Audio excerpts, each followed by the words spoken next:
recorded live from Random Secret Studios all around Philadelphia, the Delaware Valley, and even inside the bubble. I'm the Capo. He's the Prez. And this is Sons of Ben, the pod. Ladies and gentlemen, boys and girls, even Adam and Devin, welcome to episode 27.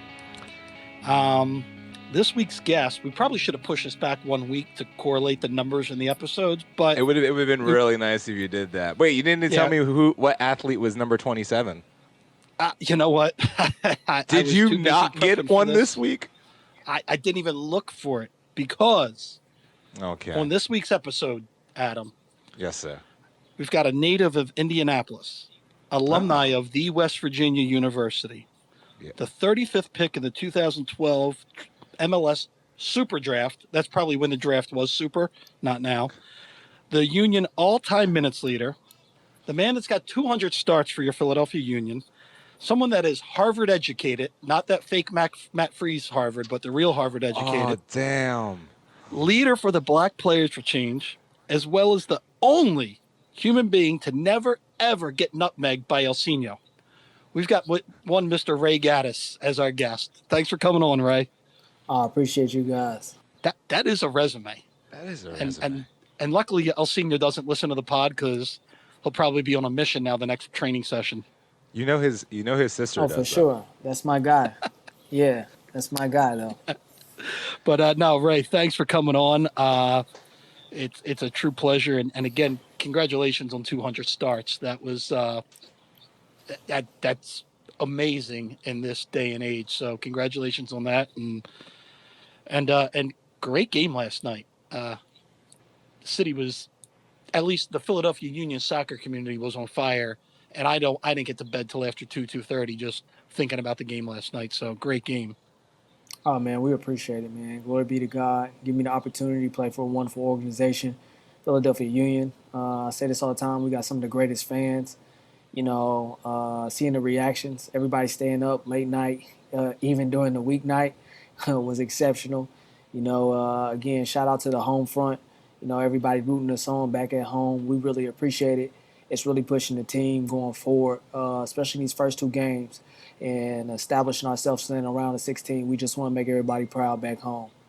Well, you're doing a good job, and all you got to do is take care of O-Town on Monday and take that number one in that in Group A. So that's great. Talking about last night, you know, team almost did a thing. You almost caused a stir.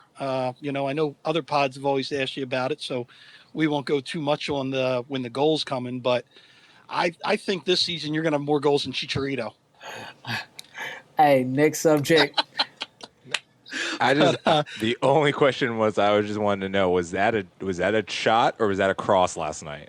It was a cross. You know, the coaching staff asked me. Yeah. That's what I thought it was. We were looking to end the game. Definitely wasn't a shot though. I would tell you straight up though. It was a cross. Okay, cool. No, because the where we were sitting we were at the stadium, and the angle we had at the television gave us it was very weird depth perception. So when we saw it, I was just like, oh no, here it goes. It's like all of us held our breath for half of a second, and then it was like, wait a second, that might have been a pass. But no, okay. All right. That was all my curiosity. Yeah, and then I guess you saw out on, you know, social media, Twitter, ton of output, ton of love for you for your 200 start. I saw a lot of players, past and present, so I just wanted to get your reaction on getting that. Even apparently your road roommate gave you a shout out, Warren, for your 200 start also. Oh man, it's a blessing. I think that comes with being in the lead and longevity and building relationships with even players that's not on your team. And real recognizes real. That's something that I love about Philadelphia and the people of Philadelphia. If you play hard, they recognize it, and that's no different in sports. And I just think that's a testament again from my counterparts from different teams, just really speaking up and just showing that support, but also respect as well. Yeah, no, and I love it. And it's funny how you talk about how real recognizes real and how Philly is real. And we're going to go a 180 from that, because let's talk about not real. How's life in the bubble? What's this experience been like for you? This has got to be a first for you as a player.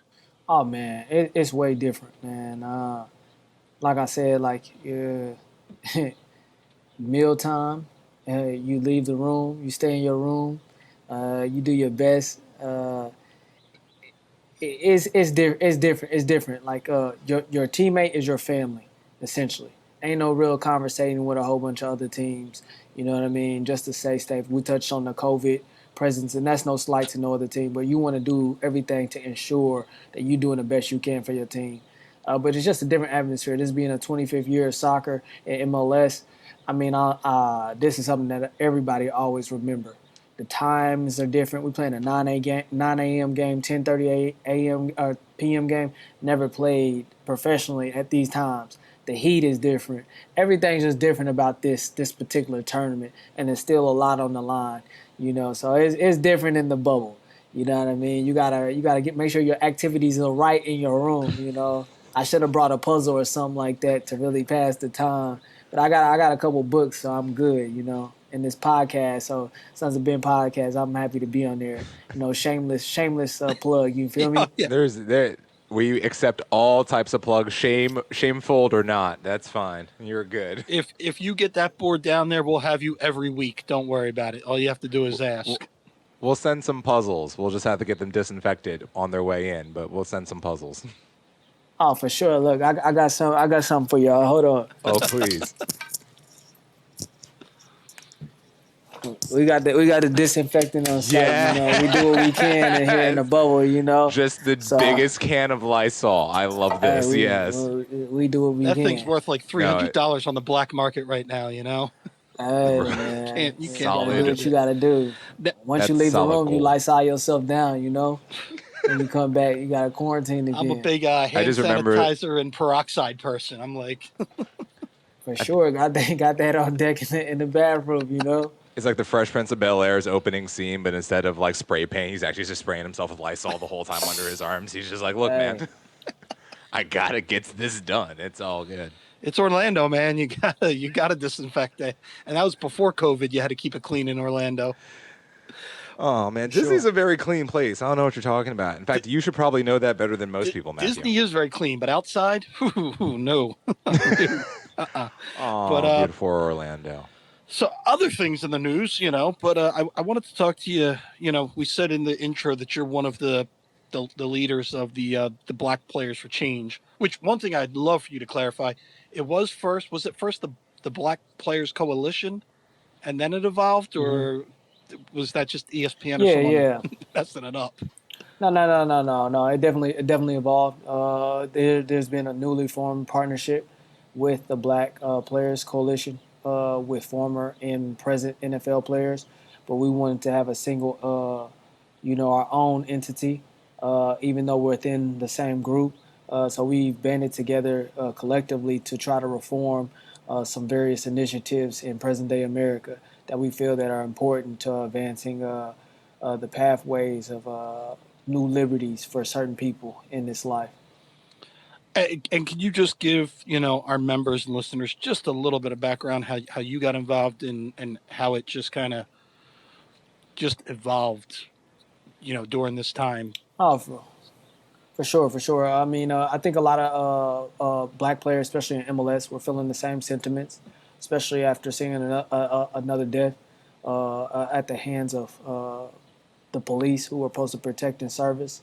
And I want to issue this statement. Not all police are bad police, but there are some police that are abusing the power and their authority that they've been given. And when we see it on recordings, when we see it on national television take place, I think that all of us should have a regard for humanity. Let me issue that statement now because there's always that conversation where, sometimes it's lost in translation. We're talking about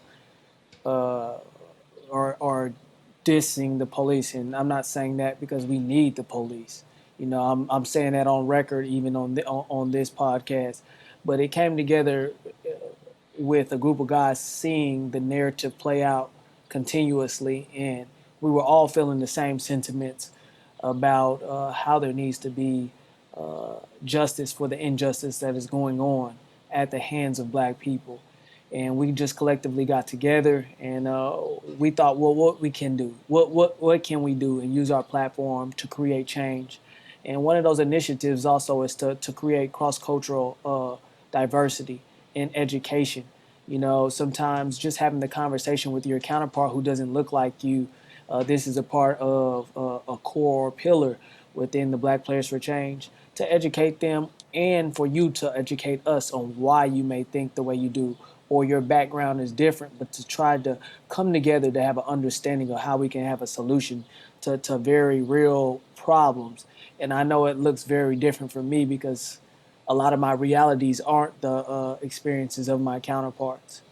So we came together based off of, you know, seeing another death, such as Mr. Floyd, whom we pay respect unto, and just tried to create a group that was going to be and leave a long-lasting imprint, not only in the soccer community but also outside the realm of soccer. And real quick, can you just touch on the? It really went around, I think, the country, what you guys did against NYCFC with the names on the jerseys and the whole movement you guys created there. Can you just touch on that a little bit? I mean, it was a group decision. It was a collective decision. We came together. I think that there were some powerful messages in it. The first message, one name too many. There honestly are enough names to go around for each MLS team to actually wear a victim of police brutality on each jersey. So, you know, these are just hardline facts. I'm not spitting anything to you that's not true. Number two, we had a teammate. You know, I'll let him choose to speak up about it, but I think it's pretty public. Mark McKenzie had a beautiful message, one name too many, meaning we need to put a stop to the initiative of seeing, and I say initiatively because I say some stuff is premeditated, you know, about what's going on. And I think that spoke loud and clear. But for our team to be in solidarity, we have 12, I think it's 12 countries represented uh, among our team, and show the solidarity. We're also showing that there are people of other cultures, other diversities, other backgrounds that really understand the severity of what's going on in America. Yes, they play for the union, but we asked them if they felt comfortable with it, and they said yeah. And the initiative was to further the conversation, but to use our platform. And we weren't trying to offend anyone, but we were trying to bring light to the situation even more. And I do believe we made a statement, not just in America, but like I said, we have 12 different countries, if more, on our team that are representative, that the message is being pushed across the world. And it shows a lot about our team because we also have a captain, Alejandro Bedoya, who was already talking about gun control, which is a major situation. So you're saying that your team, you should be proud of the people that are that you support on this team, that you have conscious, you have woke, you have educated members. And that was a big part of the initiative too, was every player was to be educated on who they were representing, or we were to do some background about the circumstances that take place. So we've had our own sense of like race reconciliation within our team to have a dynamic conversation to help educate everybody, like I was saying. I wanted to touch on that for a second because I remember last season, you and I remember Fafa and some of the other African American members of the team were big on teaching. It was Freeze and Aronson about a new African American person of prominence almost like every other week or something. I saw it was on road trips and stuff like that that they had to like almost do like a book report, if you will, kind of on a person. And I thought that that was really kind of a tremendous kind of thing because, especially with how like our normal education system only teaches us so much about these people to begin with. All right. But with a lot of these kids, they're put in these situations where they're playing travel soccer, they're put in academies and they're not getting a very they're getting a great education, but not necessarily a comprehensive one. So there's a lot of gaps that can be left out, especially when it comes to the meat and potatoes of a lot of these kind of conversations. So I thought that that was really kind of tremendous and kind of showed the character of this team to begin with, that not only did the players felt comfortable teaching the younger kids, but that the younger players felt very comfortable receiving that information and talking about that information. I thought that was really tremendous. And let me say, it really started, and it was only in the process of Black History Month because, oftentimes, me being an African American man, we're taught so much of American history, but sometimes I know this, this is what I believe: history is one sided, and there were also other various things that transpired in America, but we don't choose to highlight some of the things that really uh, are happening in America. But and I said this earlier, it's not them just being educated. I've learned a lot from players like Matt Real, who has a different background. I learned a lot from Brendan Aronson of what they know, and it shows me that they do know a lot more than what's being said. But also at the same time, they're a very present catalyst to advance the conversation because they're the next generation. I'm 30 years old. These are 18, 19, 21 year olds, and it's showing me that there's a lot of great hope coming in behind me just on matters off the field and where their headspace is. And that's an applaud to our homegrown players and some of our youth players and even the players who aren't from America. And it's showing. I said that they are. I can't say that they aren't being taught, but they're willing to learn. And that's the beauty of soccer with so many different cultures. You learn. You really are being educated. I don't know if everyone sees it that way, but you learn so much. You learn languages, you learn cultural backgrounds, heritages. You learn a lot of history. I've learned so much over my tenure here, stuff that I never learned in school just from talking to cats in the locker room, like, oh, okay, learning different languages and stuff, picking up stuff. I'm like, okay. And that really helps us on the field because I feel like you can talk to me. You have an understanding of where I'm coming from, you know. So, Yeah, it's one of the things that I loved hearing about, like what Adam touched on, is that it it's a conversation. It's not a one way. I'm gonna tell you the history of this. It's a conversation, so you get someone's perspective, and even how they translate how that one culture reacts to you. Like some people are like, "Oh my God, this guy's like his hand gestures are going all the time. I think he's coming at me." Where that's just people are bolsterous. So some people just to learn that people take things a different way. So having that conversation was one of the things that I was like, man, I'm really proud of you guys for doing this. I'm proud of the younger guys for listening, for you guys having those, you know, mutual conversations. And one thing I want to say is, you know, if it's in a history book, it doesn't mean it's true. So I hope a lot of all right. people understand that just because it's in a book doesn't mean it's 100% true. And hopefully they pick that up with having conversations with each other. I was told as a youth Pluto was a planet, and then as an adult I was told it wasn't a planet. So I'm just saying. I mean, I'll take it one step further. The Word of God says, "And ye shall know the truth, and the truth shall set you free." John chapter 8, verse 32. But I say that to be said, 1492, Christopher Columbus sailed the blue and found America, but there were already people already here. So, I mean, that's just the truth of the matter. That's just an easy one right off the top. Not to negate that he may have found something, but there were already people here, so he didn't discover it. Yeah. So, Yeah. Also, Leif Erikson made it to Canada almost 200 years prior to him, so he wasn't even the first European in the continent. But that's another story for another There's day. a great book on how the Chinese were in their huge junk ships were already here. So we could go on for days on that. But my question for you, Ray, on the Black Players for Change, I guess is what can we as supporters and fans do? Like right now, you guys are doing a great job reaching out to each other, the players and the organizations. But where can we as fans and supporters, like groups like the Sons of Ben, go and make this thing grow and expand it? I mean, one of the initial things that I've said to the players is, you don't realize how much of a voice that you have within the spaces that you're in that we may never ever get in. But you were talking about the twofoldness of our conversations. I said sometimes a lot of the conversation of what's going on in America is because it's falling on deaf ears. As long as you have an open ear to listen and to have the mental capacity to want to understand, then it goes a lot smoother. Your family may receive something of you that I may say, but you receive of me better than if I say it to them. And I said, that's just a reality. People respect you because they have a relationship already built up with you.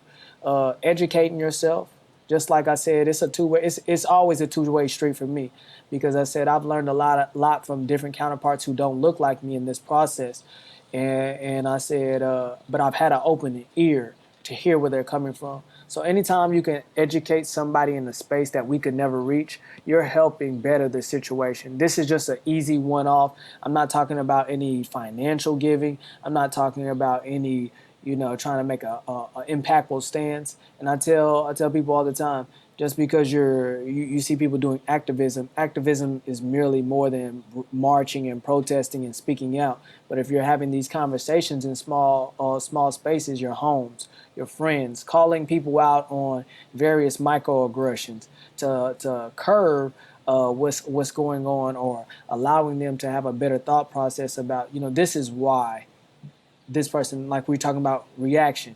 This is why they may act this way. Don't make an assessment based off of what you see initially, and that's just something so simple. That's not a hard ask. That's just you having a real conversation with people in the various spaces that the Lord put you in to talk about, these things. That's one of the things I found super important to me because, like, I grew up in what I would say is a really, really diverse area, but it wasn't abundant in African Americans, especially African Americans who kind of grew up like myself. So I've always felt, even though it can be an exhausting process, that I must speak and I must talk and I must have conversations with people because my conversation, you don't want to put that level of hubris on yourself, but that one conversation can affect someone. Me reaching out to someone can possibly change their perspective on something that they had previously. And on the off chance that that works, that to me is worth the labor. So I Right. find that really, really important that in all walks of life, because we understand that there's a lot of uniqueness within every community.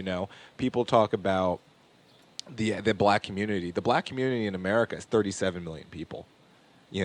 There's 37 million African Americans in here. That's a lot of people. That's a lot of different people. And that is not a one size fits all kind of category. So having Right. those types of conversations helps you realize that's not really in one size fits all category. Yeah, and change doesn't come merely with one person or one demographic. So I want to issue that real statement, because I said change has to come from a collective body of people.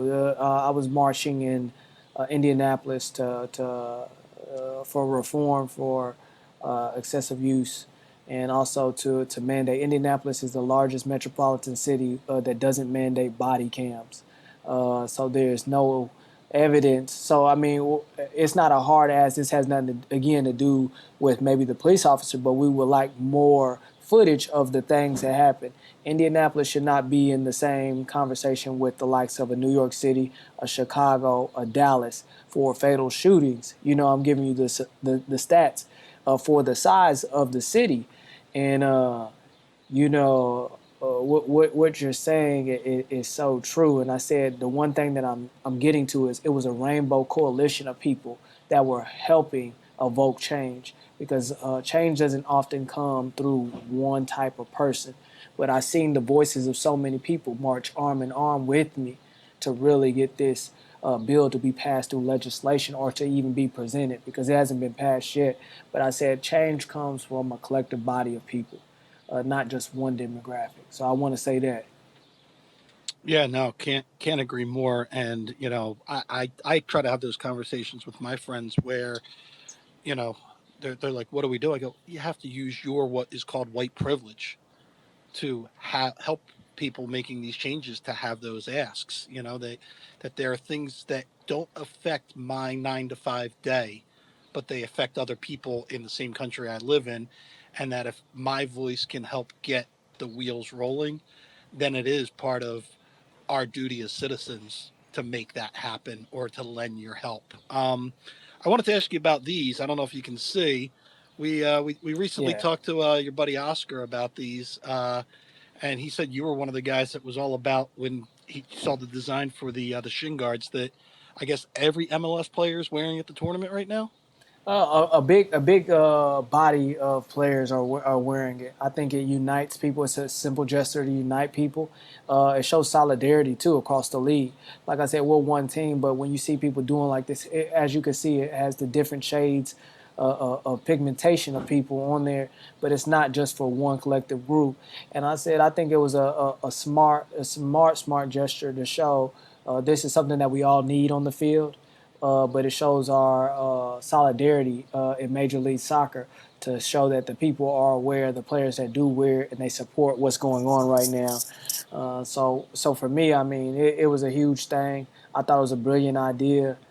It was another way to voice in a special way in the soccer community, but to let other people see that's very unique to other sports how we can demonstrate inclusive diversity and inclusion in Major League Soccer. Yeah, and like I said, we talked to Oscar, had him on just to talk about it because he came on our radar from another friend, and it was just fascinating to hear how that kind of came about and how he got it out to the teams and how the teams were receptive to receiving them and the players themselves wearing them down at that tournament at that time. So we thought it was a great story. Just wanted to get your take on it.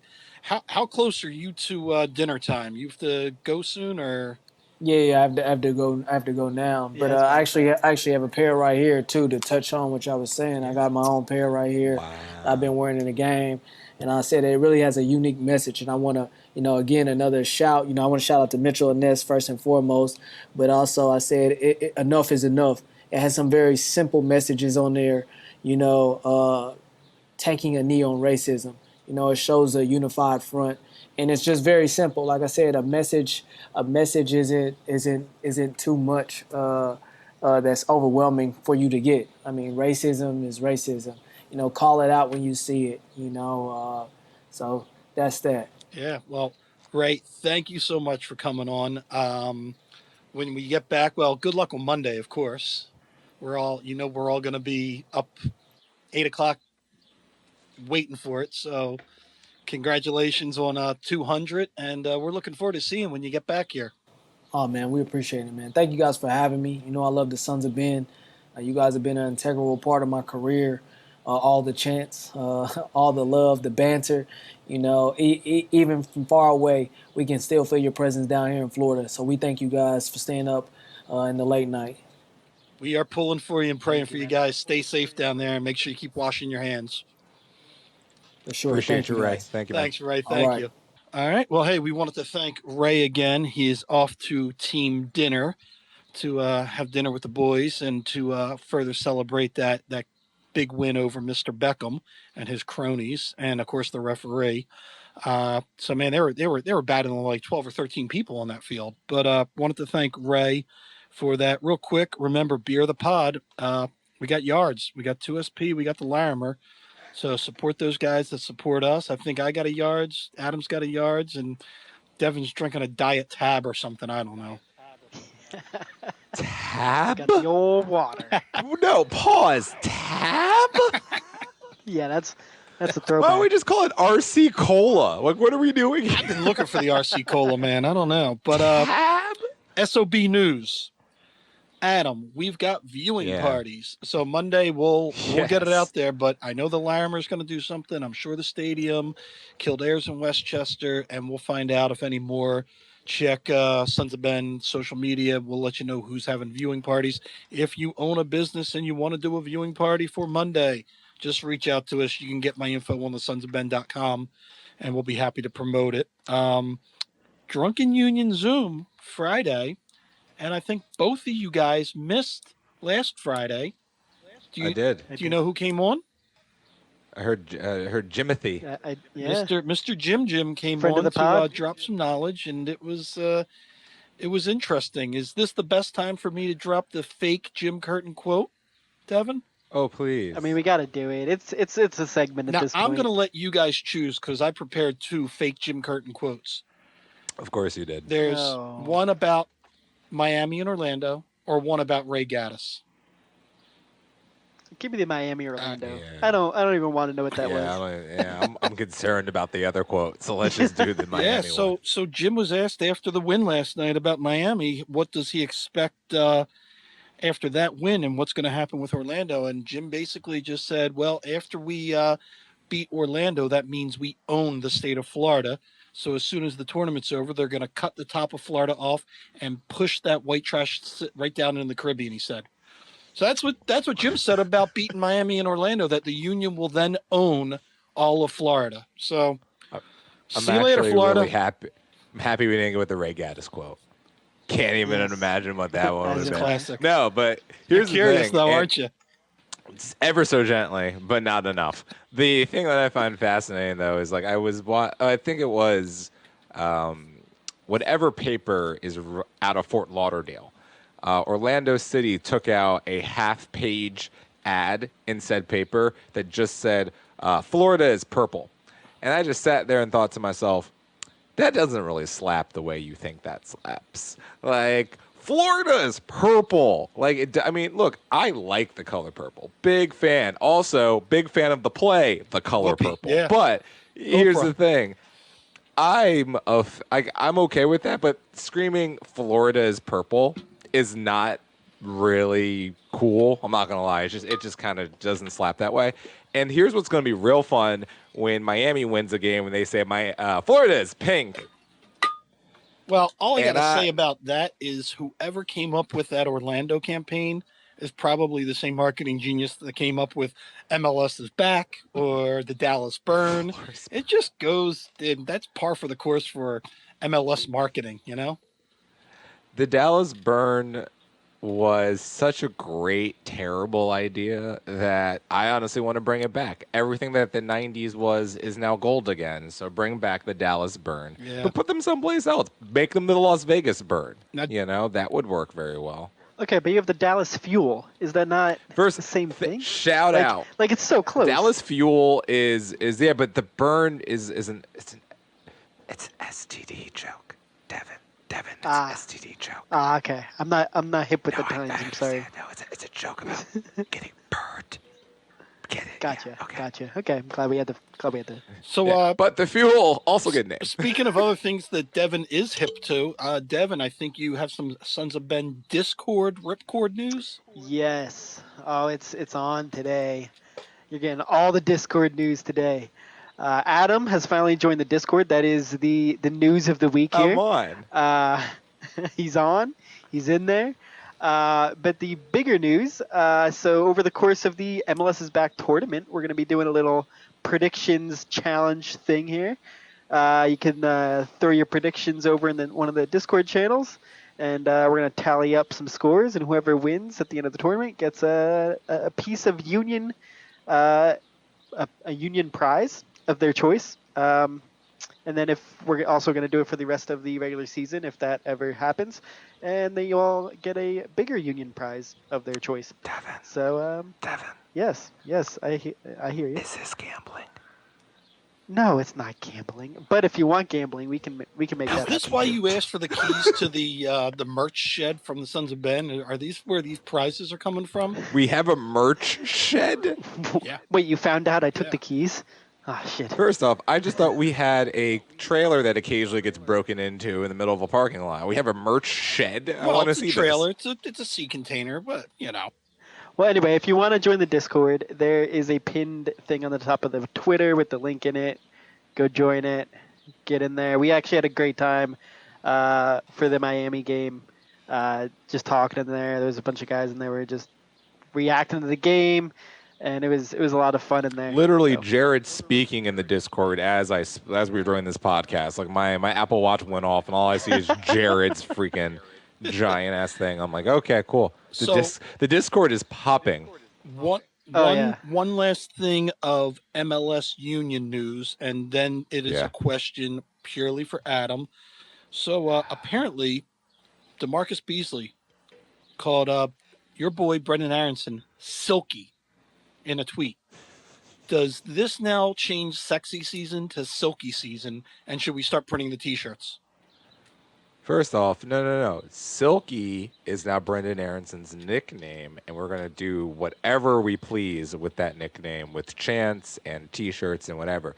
But the sexy season, specifically the sexy season, does not die. Happy that you're busting open another beer as we go here. But yeah, the sexy season does not die. No.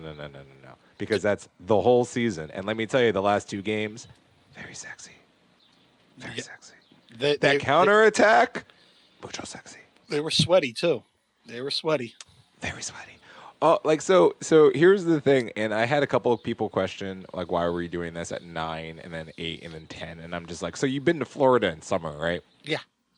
You shouldn't. But it's just like, because here's the thing, even at like 10:30 at night, these people are sweating through their jerseys. Also, I believe that the Miami black jerseys are phenomenal. I think they're just the bee's knees. I ain't gonna lie, it's a really great color scheme. But their away jerseys are like see-through tops at a wet t-shirt contest. Oh, they're in mesh. Daytona. They're those horrible '90s mesh sleeveless shirts that people in Florida would always wear. That's what they are. This leads, you saying the phrase mesh leads to a question that I didn't think I was going to have this pod, but please, I'm going to ask it anyway. Do you believe Cincinnati now has authentic jerseys? Because famously last season, they were playing with replicas. Do you think Adidas has gotten off their ass and finally gave them jerseys that actually have 2 patches on them? After your first season, you get real jerseys. Like Miami and Nashville don't have real jerseys. That's why they've got the Right Said Fred mesh shirts in Miami, because Adidas doesn't catch up in time for the expansion teams. So my famous fabled girlfriend, obviously being from Palermo and being from the only other place on the planet Earth that wears pink and black, She's famous is now? like, what's up? Well, I just keep referencing her in every third pod because of just European connections, and that's just a nice little juxtaposition or a control sample, if you will. But regardless, I thought it was because I it's just mentioned Right Said Fred and you wanted to talk about that. absolutely not. Also, shout out to Palermo. They had a natural disaster today, and my heart goes out to those people because that looked awful. It had like one of the worst rains that they've had in a really long time, and you know, my girlfriend's family is okay. I'm really appreciative of that. That is one of my homes. You know, love that little town on that island. So shout out to them, and I hope they get safe. But their soccer club is famously the pink and black team of like the world. Like no one else has this color scheme. So then Inter Miami shows up with it, and I'm just like, so you show up in your first season, you have a black jersey and a white jersey. You don't just go balls in with the pink. You had an opportunity to go balls in with the pink, and you went black. There's other black teams. There's teams that are primarily black. You know, I thought missed opportunity by both Adidas and Inter Miami on the first season to just make a stunningly pink and black jersey. I mean, Victoria Beckham gets what Victoria Beckham wants, so I don't know what to tell you. That woman designed a Range Rover, or I guess technically a Land Rover.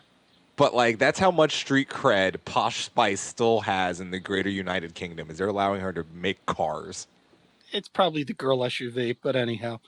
It is. It is so sleek, though. Speaking of England, Premier League news, Devon's manager of choice, his one and only love, is not happy with Amazon's documentary on his Tottenham Hotspurs. Jose is not happy with this, Devon. How do you react to that? I thought it was Paunch. No. Neither am I. What, you're not happy with the documentary? And also, I don't even want to. It's going to be so. I mean, for everybody else, it's going to be great. It's going to be great to see because, especially for you guys, you're going to love it. But yeah, I don't want to relive most Why of this. do mediocre clubs get documentaries? Because people love sad Drama. stories, Adam. Like They what? love Like sad here's stories. the thing. Like Sunderland was interesting because of they're a cluster fire. So that's interesting to watch them be like have their fans fire that cluster fire. But like Tottenham is just a delightfully mediocre club now. So why are we giving them documentaries? It's like making a documentary about like Columbus. No, they actually have Speaking of things. clubs that need. Speaking of clubs that need documentaries, have you seen what's going on at Wigan? Wigan! And that whole thing that's going on. Have you seen that? There's Have you going to seen be what's no going on? Wigan soon. Is the answer to all Oh of my this. There's lord. going to be no more Wigan. That needs a documentary. That is going to need a By the way- documentary. It's just absolutely By the way, horrible. shouts out to you guys actually beating Tottenham today. Congratulations. Or not, you beating Newcastle. Whoa.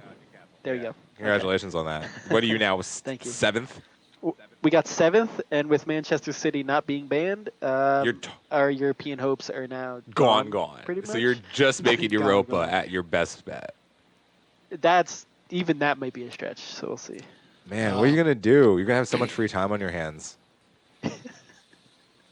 We're gonna win the league next year. But my boy son, he scored again because he's the only person in the Jose Mourinho era that's actually like performing. Like he's just like, no, I'm still great. The rest of these guys are kind of awful. But here Today it came out they're close to signing another South Korean center back. just to hang out. Like they're signing for like 18 million or something like that. I think he currently plays in like the Japanese league. Remember when the Union signed Charlie Davies with like zero intention of playing him just so he could go out with Adu, Pontius, and Bedoya, just bar hopping? That's the only reason. And here's the thing, love me some Charlie Davies, but we all knew what that signing was. He played, I think, 7.5 minutes for the Union total. So did Mo Adu. Oh, but he at least scored a goal that was really like the irony of Mo Adu possibly scoring the greatest bittersweet goal in the history of the Union. Now, when you guys were watching the FS1 coverage with Mo and Alexi Lawless, were you secretly hoping that Alexi was going to give Sons of Ben the Pod a shout out during that? Because I was sitting there waiting the whole time. All I could think of was his story about Mo, and like just like. I couldn't get that picture out of my head about him. I was wondering if that was the shirt he had on. I was like, is that the shirt? I wanted to see the ankles. Yeah. I wanted to see Mo Adu ankles. I didn't get that. Also, let me talk to you, Alexi. That yellow tie was gauche. Please put that away. That was he was wearing an all black suit and this like metallic yellow tie, and I'm like, there is never. Who dressed you today, sir? Like, you go and talk about Mo Adu, at least look like a decent human. That was bad. Now, yeah, I said that, Alexi. I only have one more thing to mention because it ties into the fantastic knowledge that I have of Disney and how unfairly the MLS is treated compared to the NBA. Adam, have you heard about the perks that the NBA players are getting, but not the MLS players? Okay, so here's the thing. And me, biggest supporter of the MLS that could possibly exist. The National Basketball Association is the second largest revenue sport on the planet Earth. So yes, they're probably going to get a couple more pieces of caviar on the toast. Arrangements have been made to offer after-hours access to the Rock and Roller Coaster, Test Track, Expedition Everest. Ooh. They are also getting, so that's like no other humans are in the park. They get to go there late night. And then how do they all fit in them damn roller coasters? They all 7 feet tall. Golf at 3 different courses with tee times available throughout the day, 6 days a week. So the guys that can afford to play golf are getting it for free, but the MLS guys. And then they can also, and this might be popular in the NBA and with Mr. Joel. Well, no, this would be popular with Andrew Bynum. Players and staffers can sign up for bowling at Splitsville luxury lanes, as well as fishing and boating trips. So because the NBA just keeps getting and the MLS keeps getting ignored. Well, the thing is, like here's the thing: MLS came back for a month, and the ratings are great. And everyone who follows my Sixers Twitter is very curious about Union Twitter. Like some of the high-ranking people on Sixers Twitter were tweeting about the Union last night. So I do believe the Union coming back for this like 4 to 5 game period before the NBA came back actually was a good thing. Like it actually gave them a bump that they wouldn't have got otherwise. But look, this is just Adam Silver. Like here's the thing: I don't think Adam Silver knows who Don Garber is. He might. Like I think they've been on conference calls together, but I don't think Adam knows him like that. I think Don parked his car once, and that's how they, put straight up, because it's just like, look, man, it's the same thing that happens when the Phillies go down to Clearwater and the Union are down in Clearwater. No one gives a damn that the Union are also in Clearwater. It's Phillies time, man. It's look. We'll tell you how the playing field is now leveling. Last night after the game, Adam, did you get into your vehicle and did you turn on to 102.5 The Gambler? Because if you did, you would have heard Mr. Latu and Dave Leno doing a real, actual post-game show. An actual I can't believe I actually heard the damn thing we had a post game show, not a 1 second like call in from 97.5 like and the Union won 2-1. We actually had a post game show. So shout out to Sean Brace and those guys on 102.5 The Gambler on Fox Sports, because we got real radio coverage now. I had a moment of hesitation because I was literally in my car and I was listening to Sirius XM because I had it on listening to Orlando NYI UFU coming in. And then I was like, oh, wait, someone is specifically talking about my team and in a positive manner that is like geared towards my fandom right now. It's not like an objective person being like, oh, this happened. It is a person being like, did you see that? Look, what I will point out is, other than the fact that Sean Brace and his team are fantastic people, and I'm so happy that we finally have a partner that is willing to not only get the games, but get the banter, get the post game, get the pregame, give me the things that I crave when it comes to this, and maybe we can make less podcasts since Well, there's 12 of us. I will say I almost ran my car off the road moment, because got in the car, I'm leaving the Larimer, turn it on, and I hear Latu. And the last time I heard Latu in my car, he was actually in my back seat because I had to drive him home from the Larimer. So I had flashbacks. I was checking my back seat to see if Latu was there, but he wasn't. It was on the radio, so all was good. But yeah, I got a little scared. Here's the Latu moment of the match. Just imagine this in Seba's accent. I don't like this ref. He's the only ref in my career who gave me a red card. He wouldn't listen to me. This ref doesn't like to listen. God bless him. Here's the thing, and I'm very objective with refs. He was particularly bad. He sucked. He was particularly How bad. do you not VAR that Casper I goal? don't. Yeah. When, I don't know. If you're not going to use VAR at that moment, when What is do the you point use of VAR? Why What do you is have the point VAR? of the entire exercise? I thought the MLS picked up that ref from the Villages. And we're like, oh, come here, old dude. Why don't you get a job with us for a The few Villages, days? though. The Villages. You know what I'm talking Damn. about. I do, and it's tragic. But here's the legitimately, like, I'm looking at this game, and it's like, yeah, fans are always like, man, that ref kind of screwed us when your team loses or whatever. And refs are humans and all that. I get this, but like, we invented a system to literally make the Kasper Shabilko thing at least a reviewable thing. It wasn't even like it was like they didn't even review it. Like that's supposed like. Every single touchdown in the NFL is reviewed, even if it's obvious as hell. They still have some dude in Hoboken looking at a screen being like, yeah, both feet are down, yeah, everything. So, like, the ball went in the net. It wasn't even like you were breaking up a play. The whole thing concluded. So you had an opportunity to stop, be like, let's take a look, let's come to a conclusion, because we have a completed exercise here. A completed exercise. We were already popping smoke and talent energy. We all saw it. So it was like, okay, cool, we're done. You don't stop for the VAR there. What is the point of having VAR? And I'm so happy that that wasn't how the game was decided. Because if I have 4 points right now, as opposed to 6 points, because of that... Like, do we still do games under protest? Like, what is this? Like, I authentically thought VAR wasn't available to us because of that. And they were like, no, it's here. And then I was just like, so what the bleep? Well, did you notice on the after shots on the vehicle that the ref got into? It was that Posh Spice Land Rover. That's all I'm saying. He was in my, yeah. And here's the thing. I get it. You got to make sure Miami is not 0-4 to start their franchise's history. Like that kind of would sound better. Like, are we going to have both the Florida teams just start their expansions being garbage awful? Maybe.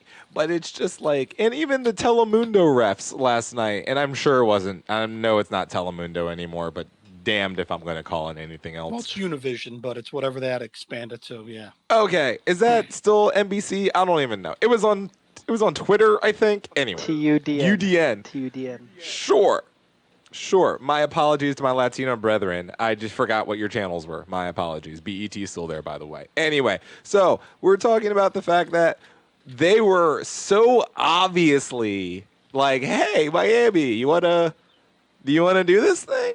You can win this thing if you want. And I'm just looking at, like, I'm a person who was a broadcaster. I've been a journalist. I've looked at sports as objectively as I can, including teams that I've rooted for. I've covered the Sixers. I've covered the Union, or I've covered St. Joseph's as objectively as possible. There was nothing objective about those commentators last night. Dude. Nothing. Oh, it was horrible. Nothing. Oh. Absolutely. Like, those commentators, the entire time, all they wanted to talk about was Pizarro and Miami, and just continue talking about Miami. All these Miami players. Let's talk about Miami. There's two teams Can here. you not? You're not the Miami Can you coverage. not use the hard Z in Shabilko? Oh yeah. Zabilko? And Montero. Zabilko. The Montero one was horrible. This is the last thing I'll say, and then we'll throw it to Oscar. When that handball happened and they were about to give that penalty, that ref was about to not go to VAR, and I think it was only because they were like screaming in his ear, telling him that because he was about to give it. He was telling everybody to back up. He was so confident. About to put that ball down and give it, and they were probably yelling in his ear, saying that like you can't not do this. It would be way too obvious. Like 4 years ago, 5 years ago, the Union lose that game on principle. Not because they get outplayed, but they lose that game on principle because the Shabilko goal never gets looked at. That penalty totally happens. All that, all the wheels come off in the modern era. And here's the thing. That's a 3-1 victory, not a 2-1 victory. Because I've looked at that Shabilko, and he was on. He was bleeping on. But so, you know what? It's one thing I will do this as positive as I can. That made that victory so much better, knowing that not only did we have to beat Miami, but we had to beat the refs, we had to beat the commentators. So I was like, that win last night. I swear to God, I didn't get to bed till like 2:33 because I was thinking about it and getting really excited about this team. The last 3 matches that the Philadelphia Union have played have gotten you sexually excited, like legitimately borderline turned on. Adam, it's not the Fusion 33 seconds. Easy. First off, that's full arousal. Don't even give me that. No, I'm talking about the fact that you literally watched the greatest tie in team history that Stu Holden was still talking about to this day. You saw the Union take on NYCFC and just squeeze them.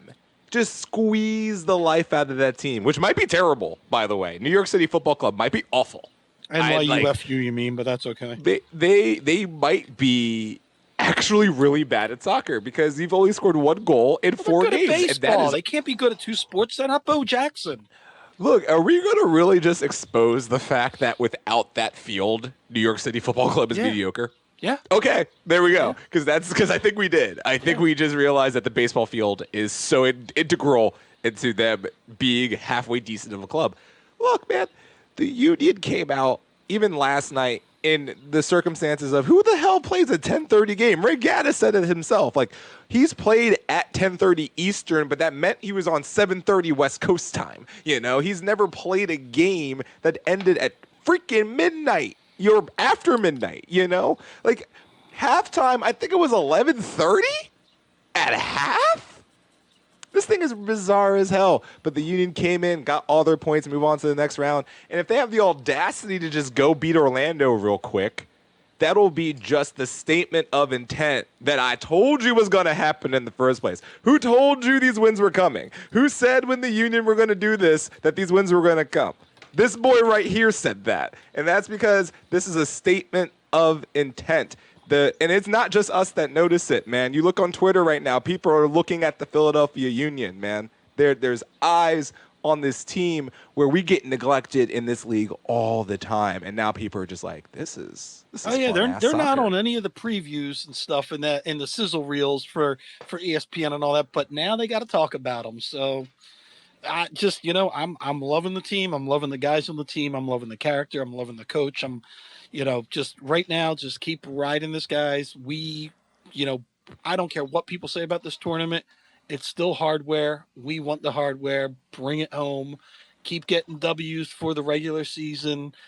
So I'm thrilled. Devin, do we have any more housekeeping, or are we going into the Oscar interview? There's no other team in this league that is a team the way the Union are Oh yeah, Absolutely. and play as a team. Absolutely. No other Absolutely. team in the league. I'll leave it Yeah. at That you that. just from the goalie to the back four to the midfield to the front, just literally ballers. And Just the goalie is straight playing like ballers. old Andre Blake too, man. So Oh, Andre Blake yeah. 1.0 is back. Look, you have Shabilko right now, who just like he scored 2 goals last night. Dude, that Realistically, scored crossover 2 was goals Allen last night. Iverson's sick crossover. But it was so perfect, though. Yeah, it was it was just like awesome. it was that one dude that who's really good at FIFA. That if he ever gets a breakaway, he's not scoring. That was literally watching that. And the dummies by Montero, get the hell out of here with that crap, man. That was some just absolute magician crap. But it was just like, look, you got your best midfielder went to prom a year ago. Your best midfielder went to prom a year ago. By the way, He had a hand in every single the goal. best part Every single, even the one that was called off, he passed it the to best Shabilko. part about that Shabilko goal was, if you noticed in the stands, Chicharito was taking notes. Look, man, we've had this team put an Ilsinho in, and Ilsinho was like, "Y'all do this. Y'all don't even need me. I'm just gonna get I'm just gonna draw a bunch of fouls. Y'all just do the rest for me. I'm good." Like legitimately, man. This like last night. Other than the breakdown on the goal that Miami scored, even then, I'm looking at Jamiro Montero be an absolute demon possessed coming 70 yards back to try to block that thing. So I'm like, I'm very encouraged by watching that. Mark McKenzie has just been a freaking lighthouse. He's just, nothing gets past, like, he's a stalwart lighthouse. Nothing gets past him. You have 3 starting center backs right now that you just throw him in whenever you feel like it. Glesnes looked like a man among boys. It was great. A grown ass man. We were talking about this last night. If the Union ever just wanted to just go straight, like close the shop and put let's put McKenzie in there and let's put Warren Cravell in there. Does anyone score? Does anyone score on that fortress of human? No. Like the defense is the most exciting thing to me on this team. That defense is just like, oh my God. Devin, you're supposed to be keeping us clean, man. Come on. Yeah. All right, so ladies and gentlemen, we had the pleasure of talking to Oscar Reyes from Kings Pro. If you don't know, they made shin guards that all the MLS players are wearing down in the MLS's back tournament, and it's end racism. So he just was popped on to discuss with us the origin of it, and what a great guy, what a great company. Look, we're going to get a set of these shin guards autographed from as many players as we can, and we're going to give it away to, during Help Kick Hunger or one of our charitable things. So please give a listen to this and support this guy because he's doing the right things. Completely agree. I mean, obviously, my thoughts on everything during this interview. We'll get down to brass tacks about it, but yeah, this is just an initiative that it makes me really happy to support this league. It makes me really happy to support this club because, especially in Major League Soccer, the African American presence, especially in the fandom, it's weird. Some cities it's great, some cities it's not. And I got to be real. I don't necessarily believe MLS markets to us in an effective kind of way. So to see all of these teams kind of take it on their own to do this kind of stuff, and it really helps me as a fan feel a lot connected to my league and my team. All right, Devin, roll that beautiful footage. All right.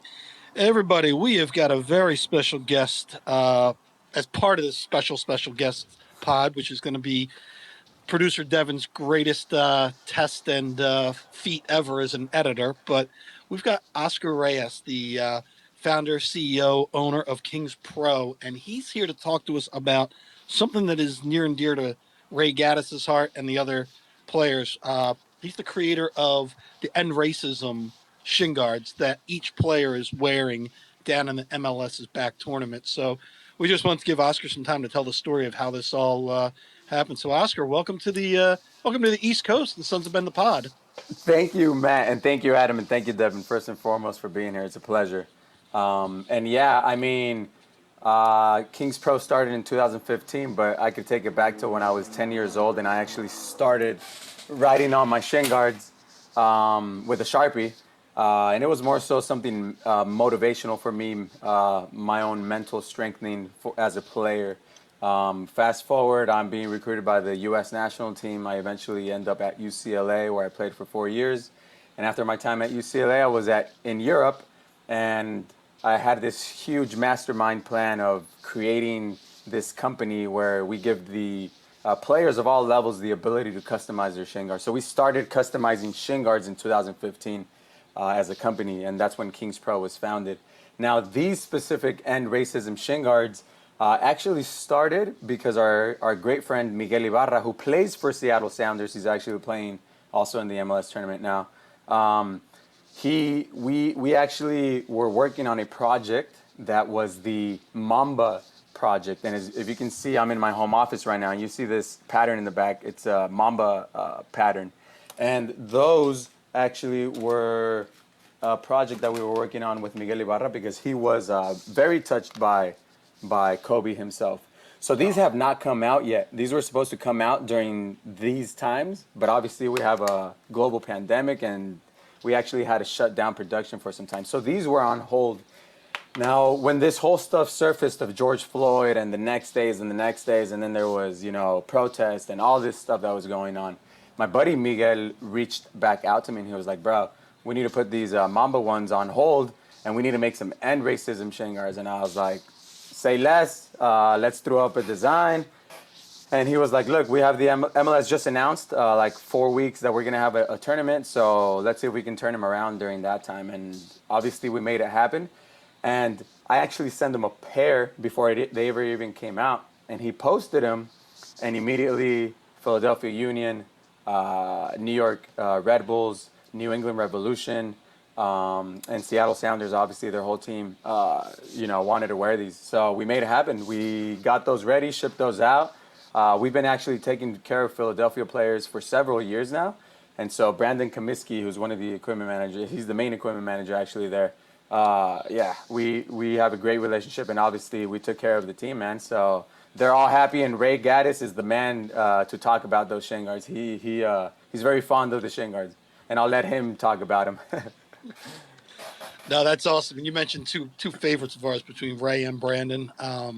Especially if you noticed, he apparently he's a bad speller because he misspelled all the players' names on the back of their jerseys on the that first game. And I was wondering about that. That seemed a little interesting. we had Coach Jim Curtin on a call on Friday night, and he said Brandon was doing that last minute because they didn't tell the league. They said, we're just going to ask for forgiveness later. And Brandon was sweating it out. And then of course, me being a wise ass, I'm like, Jim, just tell the league he's a terrible speller. You'll be fine. But yeah, apparently the league was like, because of all the positive reaction, they're like, that's a great job. We wish you would have asked us. And they're like, you would have probably found a way of putting a sponsor or something on it. So no, but Pepsi presents. Yeah. And when he found out of these shin guards, he was just like, cherry on top, let's make it happen. Yeah, he's a great guy. Adam, Devin, any questions? So when you decided to put these together, how long between production and what Matt's holding in his hand, like how long did that take really? So usually it takes anywhere between 10 to 15 business days because of the unique process. Yeah. But to expedite, we had them ready within 5 days, and that's that mock pair that we sent to Miguel Ibarra first. Yeah. To actually have them ready for production, it took us about 2 weeks to have ready to mass produce. Yeah, because it's one of the things I find very interesting, and there's a lot of responses. There's a lot of people who are putting their own hands into this particular subject, but a sport like soccer, and specifically MLS, has such an eclectic group of individuals, so many different backgrounds, so much diversity, and not all the same opinions. But it seems to be that this was kind of universally seen by MLS as we're all gonna do this one. It's not, we all see this, no matter who you come from, no matter what language you speak, this is a problem. Yeah. And I was watching one of the games earlier, and I believe Taylor Twellman was on one of the calls, and the commentators were just like, "There's three languages that you can hear out here very, very, very deeply," and it was English, Spanish, and profanity. And it Yes. was just like these were the things that were bridging all of us together, and I was just like, and then you get look at the, but at the end of the day, everyone had the sayings on the back of their jerseys. Everyone had the armbands. Everyone was just like, look, we all know that this is something important. You know, no matter where we come from, this is something important. Which is Yeah. awesome. Yeah, go ahead, Matt. Oh no, I was just saying, and it's been great because what we've heard through the Philadelphia Union is the players have been talking, and it's young guys like Brendan Aronson, who's a 19-year-old kid from the suburbs outside of Philadelphia, who probably has no idea, and they're learning not only about the people that have lost their lives, but just even their their their coworkers' experiences. And I think we talked about it on this pod with our diverse nature. Like when I get pulled over by a cop, I'm thinking, how do I get out of a speeding ticket? Not, is this guy going to whoop my ass? Where everybody else has got whole different. So it's been eye opening for some of these other players that, interact with these guys every day, just see them as a teammate, but they don't know when they're leaving the practice field, their lives get drastically different, even though they're pretty much the same economics level. But because of the color of their skin, their experience is going to be different driving through the city of Philadelphia. 100%. And the sociologist in me, because by career I'm a sociologist. I graduated in sociology, and the sociologist in me sees the sport of soccer. I still currently play with the U.S. beach soccer national team. We just played our World Cup, and we're getting ready to qualify for the next World Cup. And soccer, just in general, is such a bridge in that sense that you are either playing against or playing with teammates or opponents that are from all over the world. And I think just in that sense, there's such a sense of unity in that after so many years of this happening in every single league, as you can see in Europe and elsewhere, right? There's just such a brotherhood that I feel that this is where the willingness comes from it, right? Look, I'm this color, my skin color is this color. But, bro, I'm not blind enough to see what's going on because, you're an amazing person and you're an amazing person and you're an amazing person. And I think that's just such a cool thing that soccer obviously does. And more so Yeah. than anything, it's not necessarily like it's not the people who are like I don't see color.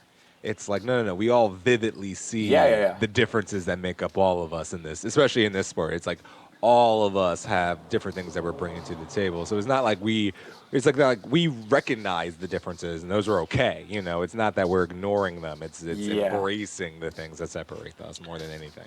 And it's one of those things where I always get on my not high horse, but I go, sports are important. Sports matter because we tell people all the time. I go, there's no way in this world a Matt, a Devin, and an Adam would be in the same room together, treating each other like brothers if it wasn't for the sport of soccer and the Sons of Ben and us guys getting together to do this pod. We all come from different backgrounds. You can tell by the color of our skin. We're all different ages too, because I'm the grumpy old man and these guys are young punks. But it's uh, it's just crazy that the love of the Philadelphia Union and the Sons of Ben brought us together. So you hope that people, because of their enjoyment of sports, like in Philadelphia, when you go to an Eagles game, you see one color, you see green. You see a guy in the concourse and he's wearing that Eagles midnight green. You're like, "What's up, man? You're my brother." Yeah. Why can't we extend that to outside of the stadiums, outside of the sport? So hopefully someday that will be the only color we see is the color of each other's jersey, and we'll all still hate the Red Bulls, but that's a whole different thing. It's a fair enough assessment right there. That's Oscar, awesome, man. how can people get in touch with you and order? And especially we've got listeners that have their youth soccer teams and maybe they want to get something custom made. What's the best way? Unless you want just me to give your cell phone out to everybody. That's one way to do it. No, they can definitely go to our website, which is kings-pro.com. Everything is out on our website. They can follow us on our social media, Instagram, Facebook, YouTube, Twitter, TikTok, all at Kings Pro. These specific end racism shin guards are only selling during this MLS is back tournament. So after that, we might have them on a membership plateau that we're going to build on our website. But other than that, they won't be available to the general public after this tournament.